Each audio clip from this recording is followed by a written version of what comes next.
The concerts, the loudest cheers were usually for Ligeti or John Cage. Here's a little bit of John Cage, just to show you the connections. Recorded live.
These concerts are my answer to those orchestras and institutions in the classical world who are cautious about programming music from this or the last century.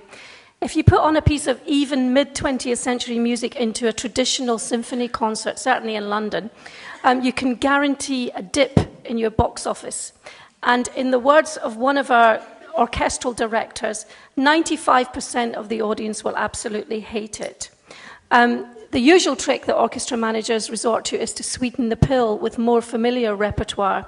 In fact, one London orchestra has even resorted to surprising its audiences and playing new pieces unannounced. They hide them. This is extremely unpopular, and I feel it is madness. Where that music belongs is with the kind of audience, the adventurous audience, which is hungry for new experiences who are positively attracted to that which is rich, complex, challenging, and unknown. We did a survey of our contemporary classical concerts at London Sinfonietta, audiences at London Sinfonietta and Southbank, and those people did not attend symphony concerts. They attended art exhibitions, contemporary art. They attended contemporary dance and other types of contemporary music.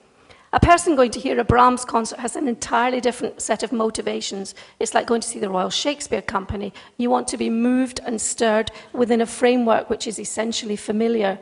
You want reinforcement of your values. You don't want challenge. New music is hidden from people who want it and being served to people who really don't want it.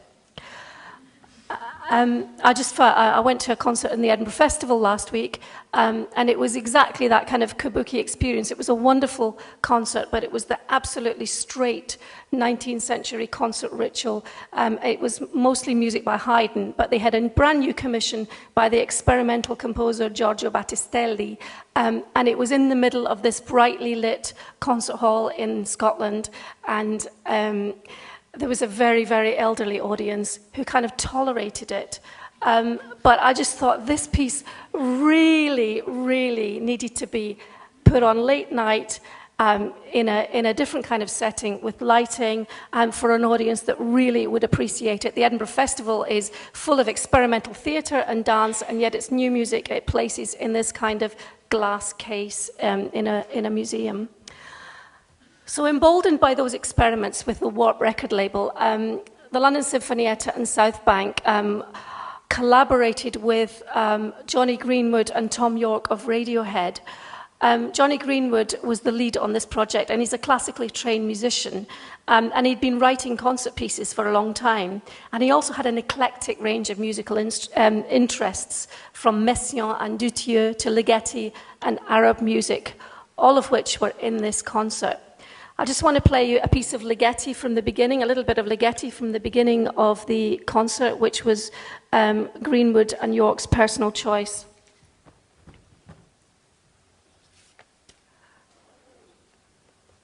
Time for Sarah Walker to present our weekly... It's 3 minutes 80. Sorry. It almost reminded... It almost reminded... Sorry, guys. It's just That's just... There we are. It's very exciting to me. What? Yeah, slide mixing. Oh, yeah.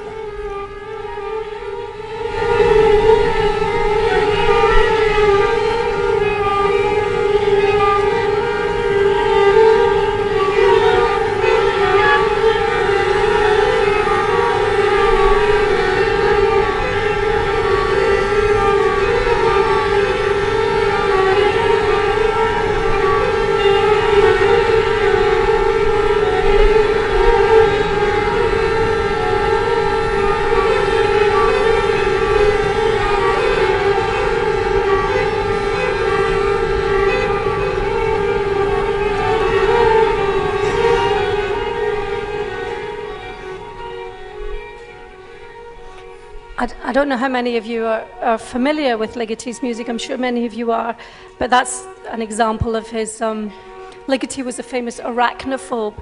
He had dreams and nightmares about spiders, and a lot of his music is literally a sort of fantasy about webs and horrific images of shimmering webs, of spiders' webs, etc. And that's a piece called Ramifications, and it's certainly an example of that. At the end of that concert, Tom York and Johnny Greenwood synthesized the disparate influences of the evening into 2 songs sung with the London Sinfonietta. Here is one of them, which was written for the occasion, taking on all the influences of the evening. And this one, anybody who's a Radiohead fan might recognize it because it made it onto the last Radiohead album, In Rainbows, and it's called Arpeggi. And it's 44 minutes. How he's just using a tambourine and getting hundreds of textures and rhythms out of the thing. That's a real revelation. Such a simple instrument can be the kind Johnny of bedrock of Greenwood everything. it. Well, Johnny, thank you so much for joining me, being my guest on Here and Now. All the best with all your future projects. Thank you so much. So let's return to the Royal Festival Hall for the grand finale of Johnny Greenwood's Ether Festival concert and 2 Radiohead songs by Tom York.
Why should I stay here?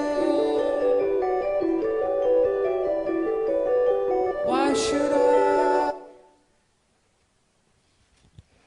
Sorry to stop that.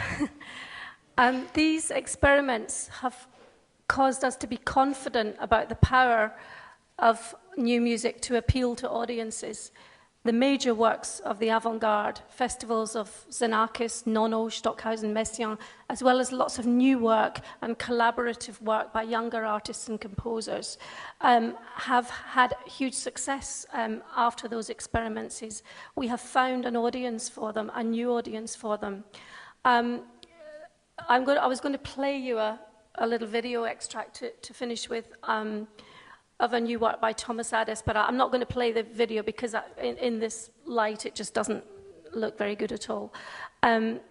but this was a big new commission for the reopening of the festival.